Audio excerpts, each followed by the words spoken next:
People First broadcast is a show presented by people learning disabilities for our friends and community. We talk about issues that are important to us and interview interesting people. Find out new information. This is our way to make a difference. Have our voices heard.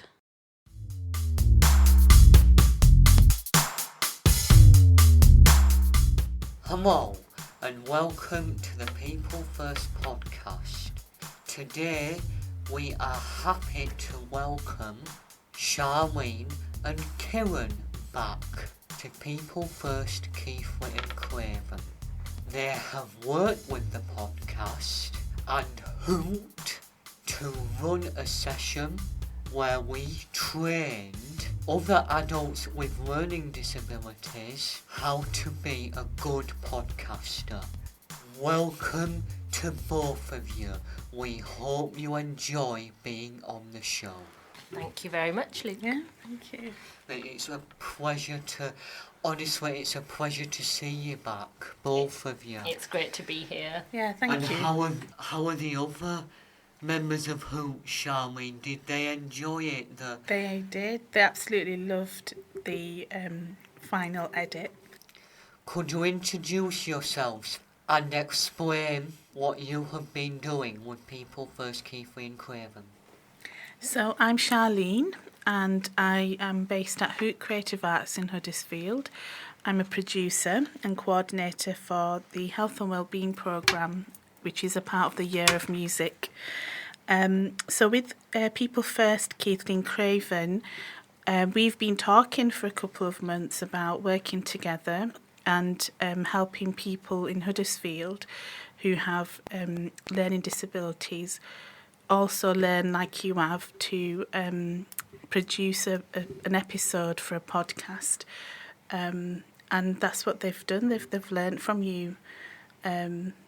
You've trained them, and we now have an episode that we can share. That's perfect. Thank you. Hi, I'm Kirran, and I actually used to work for People First Keighley and Craven a few years ago. Well, it feels like a few years ago, and in other scenarios it feels like yesterday. So I was working on the podcast and helped to get all the technical side set up, introduce new members to the podcast. I believe that's when you started, Luke. It was summer 2021 and we got on really, really well. And I remember George. I remember knowing George and you and Anita and wonderful times those first few months. So wonderful. It was really fun, and it was really interesting for me because it was the first time I'd worked on a job share with someone as a podcast development worker. So George and I would work 2.5 to 3 days each week. And we'd overlap on a Wednesday, I think it was. And so we'd like touch base and see what different projects we'd been working on. And then we'd kind of do a handover. And I think it was a really great way to work. It taught me a lot about different ways of collaborating. And obviously ensuring the members were, front and centre in everything we were doing. And for me, just as COVID was ending, it was brilliant, and it is now looking back because it's taught me so much that I didn't know already, and it's helped me get back on my feet. And you've got a really good memory for these things as well, Luke. I'm always really impressed by your memory because my memory goes that day on. Oh, it's odd, isn't it? It really is. No, it's a great skill to have. Since working at People First Keighley and Craven, I've also been working as a freelance producer for the BBC. And I've also worked as a creative facilitator, and I do some producing work with Bradford 2025, the City of Culture, which is coming up. Oh, can we get involved with that? I really hope so, yeah. Oh, we'd love to. I'm hoping there'll be lots of opportunities for more collaborations as we get closer to the City of Culture year, which is next year. And then as part of my freelance work, I also been working with Kirklees Year of Music and HOOT Creative Arts, and we've been working on a Rhythm of Life podcast series, and that's where Sharleen got involved, and I introduced you all together, which was a great collaboration. What is HOOT Creative Arts? So HOOT Creative Arts, this is where my brain goes, because it does so many different things. The main service is called Out of the Blue, and it's for people with mental ill health or physical health difficulties who want to. We also have use creative arts to help themselves. So people can self-refer about and join in creative activities such as visual arts, audio, poetry, description music, of the Rhythm of Life podcast is on there as well. And if someone is coming out of hospital maybe or working with a community mental health team, their nurses can refer them to our service as well. So that's the main commission service. And then we do lots of different things, like we have an LD lead, and she's called Kelly, and she plans and produces activities for people with learning disabilities. So at the moment they've got a project called Creation Station, where people can go join in and create any form of creative art. And then obviously we've got the Year of Music, which is another strand at HOOT, which is coming to an end, an official end soon. And, parts of the work we've done at the Year of Music will be continuing. So we're looking at funding for continuing some of the projects we've already done. So that's great news, really. It's not all going away. Thank you. What are some of the other projects and sessions that HOOT is a part of? So we do collaborate with lots of different organisations as well. For example, HOOT also works in prisons across the country. So artists travel to London and other places to deliver music workshops in prisons. Obviously, we've worked with Kirklees Council on the Year of Music. We work with lots of other small organisations. We're part of Working Together Better Partnership in Kirklees, and that's a group of organisations that work together to make sure all the services that they provide reach different people. So, for example, we work with the Women's Centre and some other advocacy organisations as well as part of that partnership. How do you think training sessions and the podcast we all produced went? Yeah, I think it went really, really well. I found it really exciting, and the guys that came over, they really loved it so much. I mean, they were querying so much of how they can do this again, especially with you, Kirran. They wanted to know how they could work like you do. And I think they will do it again. It's definitely something they want to do again. I really enjoyed being a part of it as well. All the aspects of putting the technology together and then looking at the questions and maybe changing the questions, and then just recording.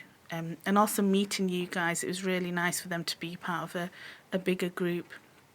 I thought it was really well planned as well. I was really, very impressed by how much organisation had gone into it from all of you guys beforehand. I could see how much work you'd put into creating, the presentation and guiding everyone through in a really gentle way through the whole process, like how to set up a mic, how to set up all the equipment, and everyone got a chance to have a go and try it out, and that was great.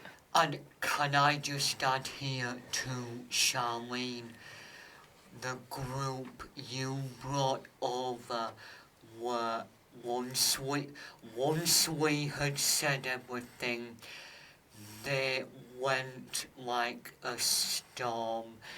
They absolutely, it, to me, I would say they had done it before.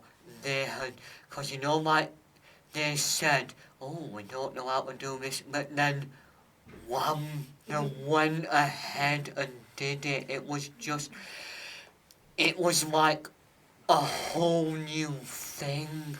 Well, I think that's because you did so well teaching them as well, and you made them comfortable in the environment, which makes a big difference. And secondly, it was more laid back for us, I felt, because we didn't have to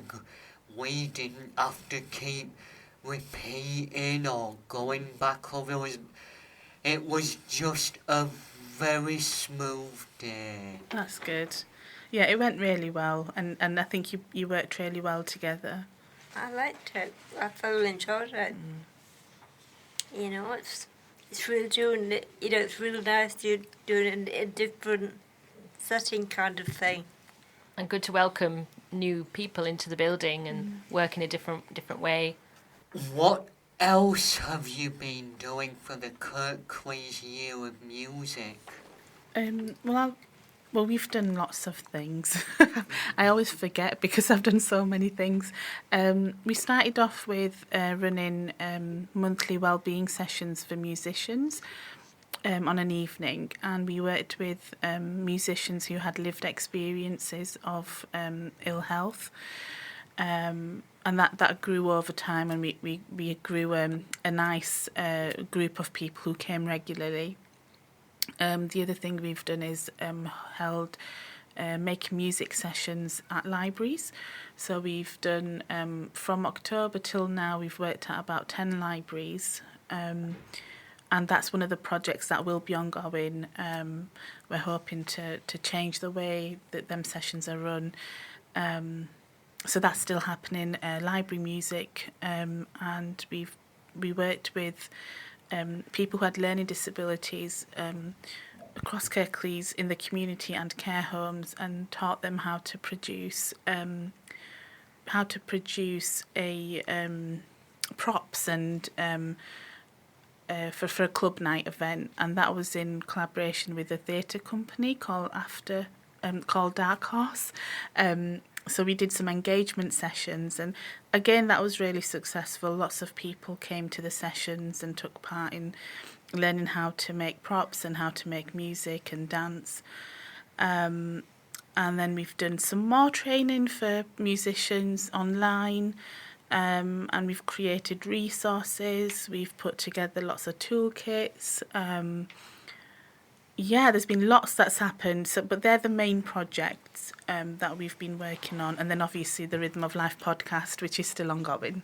So yeah, quite a lot. And Kieran's been a part of quite a bit, haven't you? You've been part of the Creative Summit. Yeah, and it was great to be involved in the Speak Our Music session as well. So it was celebrating women in music, and that was a fantastic session. And we had Satnam Galsian there as well, and she did a wonderful rhythmic meditation, which we all took part in. Then I did some facilitation work, which was great. That's wonderful, but also very useful for our listeners out there, because they might never have heard of this. And I mean, I wouldn't say never, but they might not have heard of it or not be familiar. So thanks very much. No Yeah, and obviously it culminated with the Creative Summit, which was in February, where there was lots of panel discussions and speakers and poetry and live performances. But really, it's like you say, it's continuing up until the end of the financial year. But then there'll be a legacy there as well, won't there, after it finishes? Yeah, absolutely. Why is it important that people with learning disabilities have the chance to enjoy things like music or podcasting?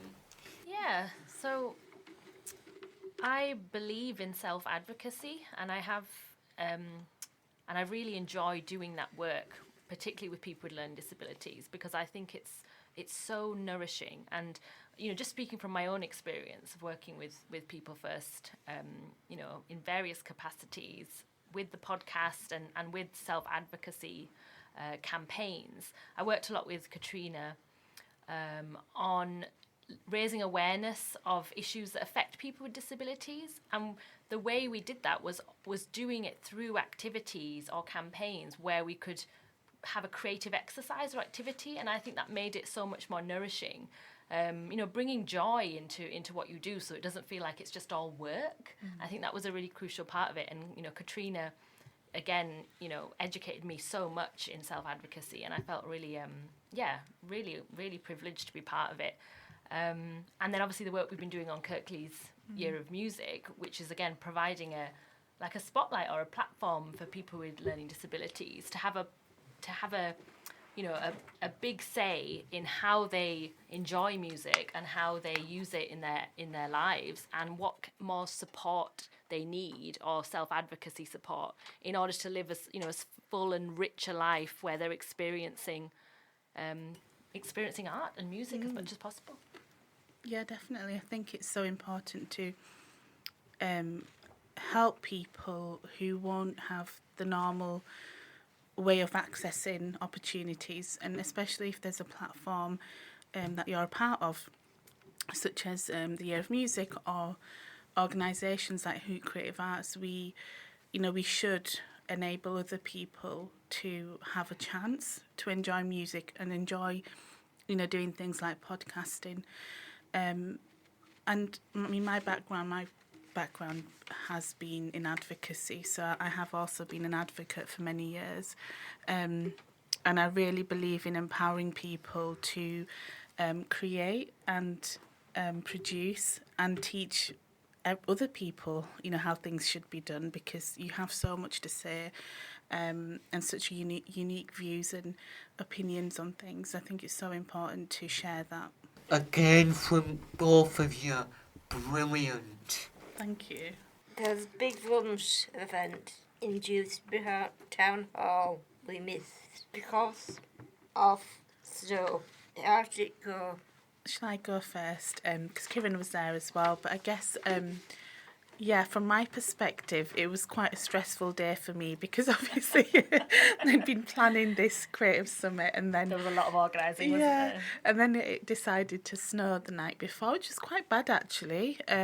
So I had to take all the equipment that we needed for the day, most of it, in my little iGo car, all the way to Dewsbury Town Hall 2 days before, because we were worried about the snow. And I'm easier to get to the town hall in case my colleagues were stuck in. So before it all happened, we were all pretty stressed. So on the day, I felt it went really, really well. The content and the running of the whole day was nice and smooth, and the snow wasn't there anymore. However, some people were still stuck in their homes if they lived up on a high mountain. So we didn't have the amount of people we wanted to come in the end. We had about 50 people coming in and out, but not all at the same time. And the day did go really well. I'm glad we had the performances that we had and the people we had, and of course having Kirran there made a big difference. She did really, really well to pull all the panels together in conversation. And it was all live streamed as well, so people who weren't able to make it in person could watch it live on the YouTube channel. Yeah. So, and I think that's still accessible, isn't It it? is, yeah. So it's on the website and it's on our YouTube channel, so it's still there. And there's some time-stamped sections as well, so you can go straight to particular sections of the day rather than watching it all in one go. Yeah, because there was a wealth of information gathered, and really interesting panel discussions that we hosted, and we talked about the legacy of Kirklees Year of Music and how it was going to move forward with Gavin, the CEO, and we also spoke a little bit about, we had a panel discussion on what is trauma and lived experience and why that's so important to bring a trauma-informed approach to the work we're doing. The detail was fantastic. It was great to just have those panel discussions and then have audience questions on the day as well to all the panelists. So that was good. Yeah, and we talked about how important it is to work with the community and work with people who have lived experience as well. And it was all the people that were there was the people we worked with. So it was really nice to just actually get together and say, oh, we worked together really well. And a celebration of the different partnerships as well, because HOOT acts as a kind of bridging organisation for a lot of different organisations and NHS trusts and partnerships across the region. So it was really a great way to gather all those different different bodies into one room and recognise all the great work you're doing and all the links you've created over the course of the year. Yeah. So like I say, I'm sure there'll be lots to come from it as well. Yeah, absolutely. We're trying to hold on to that and keep it going. Because we missed that event, unfortunately, and a lot of people did, which is very unfortunate. And we ourselves were very disappointed.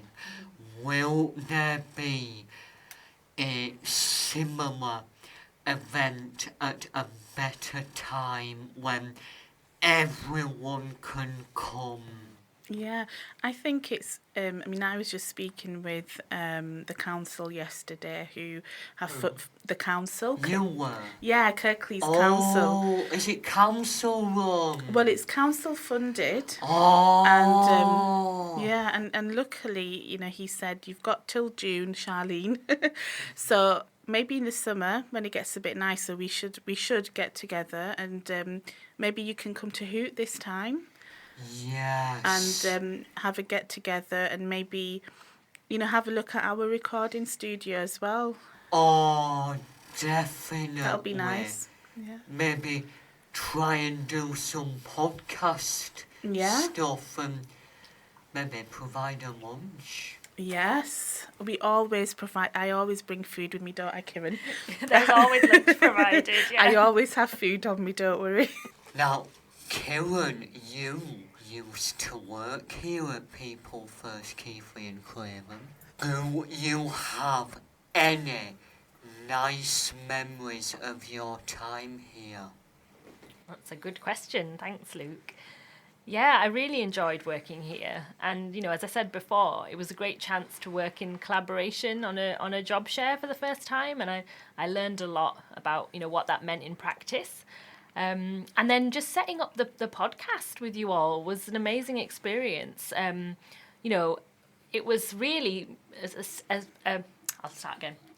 So when I first started, it was actually called a radio station. It was, wasn't it? Yeah, and then we decided to change it to podcasts because we thought that would have more breadth and depth and get it on more platforms. And also because the nature of what we were doing was mainly recording like this rather than it being live. So it made sense to change the name. So we kind of had a whole rebranding exercise, which was a really fun thing to go through. And we rebranded it with a new logo and we had a new section of the website dedicated. So going through that process and going through that creative process with you all was really exciting, and it felt like we were really developing it together. There was never a sense of like hierarchy of me saying this is how things are going to be done. It was a really great collaborative process. And one of the things I really enjoyed was going on the learning holiday as well. It was good to do that too, because what I did was I turned up with my mic and did some recording of the experience of the learning holiday and then turned that into a podcast with everyone's help. So, just kind of capturing some of the essence of what the learning holiday was about and the feeling and the vibe. That was really fun too. Yeah, it was heavy at first, but I really got down to it. By afternoon I was like, oh yeah, this is brilliant.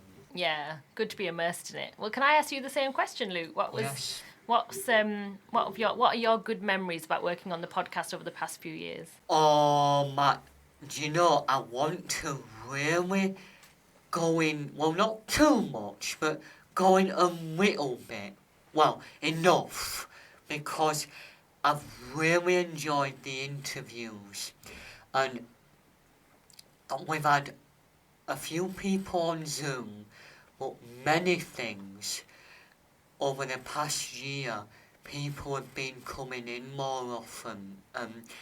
It's been an absolute joy and honour to see them face to face. Yeah, it makes a difference having people in the studio, doesn't it? Yeah. Yeah, but with the studio, more local guys are coming in. Every day, every week when I come, it's just, for me, totally uplifting. And I feel that I've gained more confidence since coming here. And I don't think that it would have happened if I would come here. And it just totally brought me out Michelle.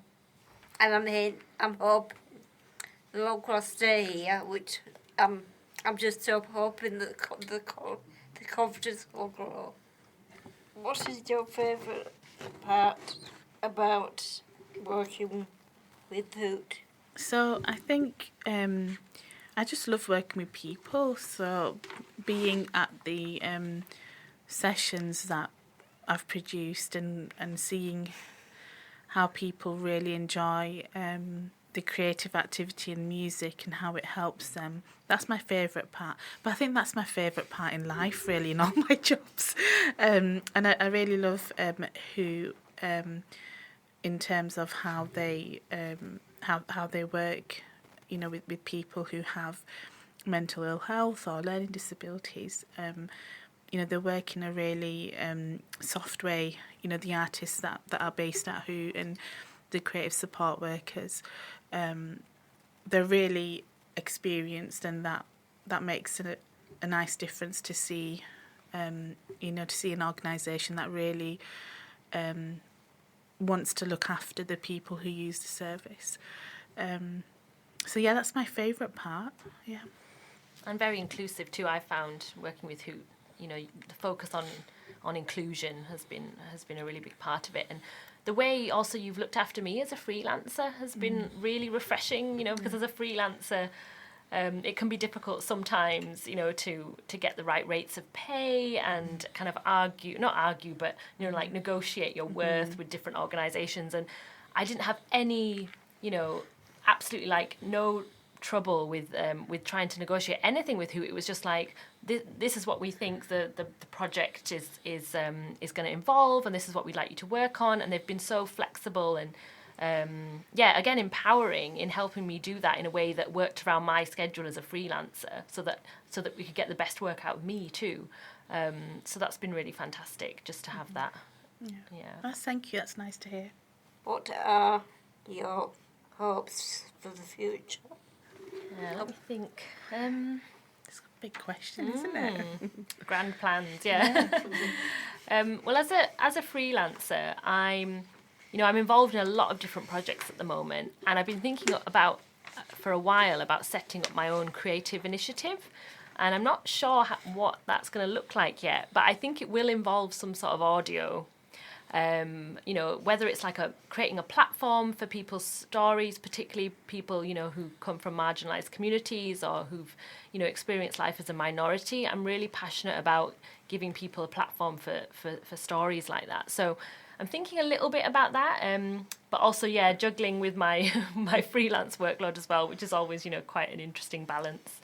But no, I'd love to continue working, you know, with all of you as well. And you know, nature of being freelance is that, some days are quieter and some days are really busy. And I just feel very, very blessed that I get to work on so many different, you know, nuanced projects and work in such empowering work that, you know, like as Sharleen said, that enables people and empowers people.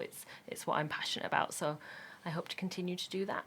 Yeah, and I guess it's similar really to you, Kirran. Just you know, my whole life is about empowerment and making sure you know, where I work is true to my morals and values. And I am a freelance artist as well, and you know, my contract will end with Who. However, I'll probably continue as a freelance artist for various different organisations, I'm sure. But I'm also It's a bit weird because when I was driving here the first time, I was remembering working in Bingley and Keighley as an advocate, and it was my first job. I used to work with what they used to call Shipley and Bingley Voluntary Services, and we set up an advocacy organisation, and it really brought back lots of memories. And then I moved on to work in Sheffield as an advocate. So I'm going to go back and increase my hours a little bit and go back to advocacy because I've been doing it for 12 years now. So, and then also do a bit of freelance artistic work. Yeah, that's my sort of like yearly plan. But when I grow up, I may have other plans, we're still growing and, learning and see what happens in the future, really. Don't like to make 5-year plans. I think I just take it step by step. Yeah. I'm 29 now. I'll be 30 in the summer, and I made a resolution this year, New Year, I thought, right, I'm not going to think ahead this year. That's my main resolution, or one of. I'm not going to think too far ahead at all. Just enjoy every single moment as and when it comes, and that's what I have been doing. Yeah. There's something very liberating about living in the moment, Yeah. isn't there? Yeah. Yes, Kirran. It's a good way to think. That brings us to the end of our show for this week. We would like to say a big thank you to both Sharleen and Kirran again. It was lovely to see you, and we hope to work with you again soon. Do you have anything else at all that you would like to add before we sign off? I mean, I'd like to say thank you. It's been really nice to come back and be invited and spend some time with you again. I've really, really enjoyed it. Thank you. Thank you so much for having us and inviting us in. And like I say, it was fantastic to work together, over the course of the last few months. And it's been a real pleasure to work with you and find out more about, what projects you guys are involved in at the moment too. And we would like to take away the Hoot the Hoot website details, so if we want to in our own time we can look it up more about it. If people want to find more about Hoot that don't know already, what's the address? Let's give it a plug. So the website is hootcreativearts.co.uk. And that's all one, no capitals, no spaces, no nothing. It's all one word. HootCreativeArts.co.uk. Yeah, that's right. Remember to comment, like, share on Facebook, Instagram and Twitter. You can find us by searching for the People First podcast. Thanks for listening, and we'll see you next time.